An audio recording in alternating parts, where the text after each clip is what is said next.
Welcome back to Vox Mosaic Media. Today we will be exploring the journey of mental health recovery. In today's episode, we will delve into Chapter 2, where we continue to navigate the path toward healing and well-being. Make sure to hit the subscribe button and stay connected with us for the latest updates and content. Let's embark on this chapter together. Thank you for rejoining us on this journey as we navigate the labyrinth of a daughter's mental health, witnessing the transformative power of family, resilience, and the unwavering determination to reclaim one's well-being. To give you a quick recap of where we left off in Chapter 1, Princess was admitted in the hospital psychiatric ward. The nurses would not let either of us speak to or see each other. Chapter 2. The diagnosis. Let's begin with me still in the psychiatric ward lobby where two nurses at this point have discredited me as a father and threatened me with child protective services. I reassured the staff that I was not leaving until my daughter was aware that I was here, and that she was not alone. I could not imagine how my daughter was feeling. Does anyone know I'm here? Where is here? Is my dad going to be worried? Believe it or not, kids do worry about their parents' feelings, just like we worry about theirs. I asked the nurses when my daughter was going to be released. 12 hours? 24 hours? She told me that maybe someone would let me know in the morning. At this time, 4 hours have gone by, and it was 2 a.m. My anxiety had gone down some knowing that my daughter was safe. I started to wonder why the officer brought my daughter 2 cities over to this hospital, the psychiatric ward at that. Was she resisting arrest? She was out past curfew and walking the tracks. Maybe that's why she was sent here. I sat down outside on a bench with my cigarettes and my phone rings. The same number from earlier that night. It was the police officer. Finally, an opportunity to uncover some answers arises.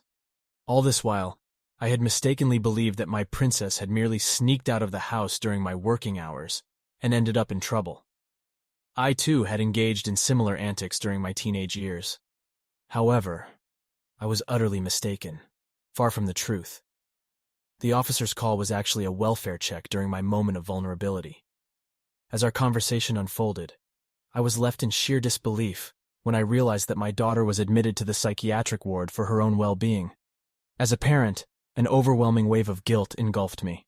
Our bond had always been unbreakable, and I believed that if something were troubling her, she would confide in me. I worked long hours, and her mother lived 6 hours away, making her less present than we had hoped. Perhaps she mentioned something at school, and I failed to notice. What could I do to ensure my daughter's happiness? Countless thoughts raced through my mind simultaneously. I felt utterly helpless. If it were about grades, I could assist her with studies. If it were an injury, I had insurance to rely on. But this was entirely different. It was about her mental health. I realized that I tend to keep my emotions guarded, and that must be the reason. I feared that I had been emotionally absent. However, none of these assumptions were accurate reflections of who I truly am. They were simply fleeting thoughts racing through my mind in a condensed period.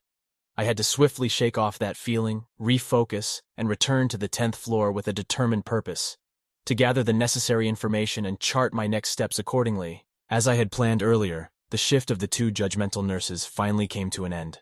With a glimmer of hope, I saw an opportunity to gather more information from someone new. I engaged in conversation with a nurse who assured me that she would check on my princess and inform her of my presence.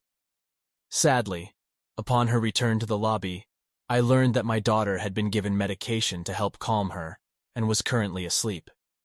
The nurse, displaying genuine kindness, informed me that the doctor would arrive in a few hours and provide a diagnosis within a couple of days. Naturally, my immediate question was how many days it would take.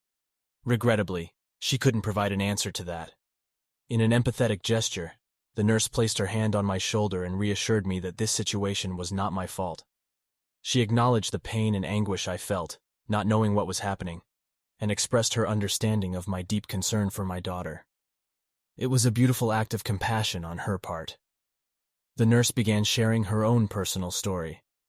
She revealed that her motivation for becoming a nurse stemmed from her son's admission to the very same psychiatric ward where we were currently standing. She explained that she chose to work there in order to provide her son with the necessary support while also benefiting from the hospital's affordability. It was a poignant moment shared between 2 strangers until I posed a particular question. I asked if both she and her son had managed to overcome their difficulties. In response, She revealed that she had actually had to evict him from their home due to his drug usage. He now resides on the streets, continuing to battle with substance abuse. Despite the heartbreaking circumstances, she firmly asserted that her son's choices were not her fault. With unwavering confidence, she extended the same reassurance to me, emphasizing that my daughter's decisions were also not my responsibility. It was disheartening to witness our conversation transition from one of empathy to a darker turn in a mere 7 minutes. Regrettably, it seems that I must bid farewell for now. However, I encourage you to stay connected and follow our channel, Vox Mosaic Media, as we continue to share Chapter 3 of our mental health journey. We are wishing you strength and safety. Always remember that you are never alone. Help is readily available, and I strongly encourage you to seek professional guidance from medical experts who can provide the support you need. Take care of yourself and know that there is assistance available to guide you through your journey.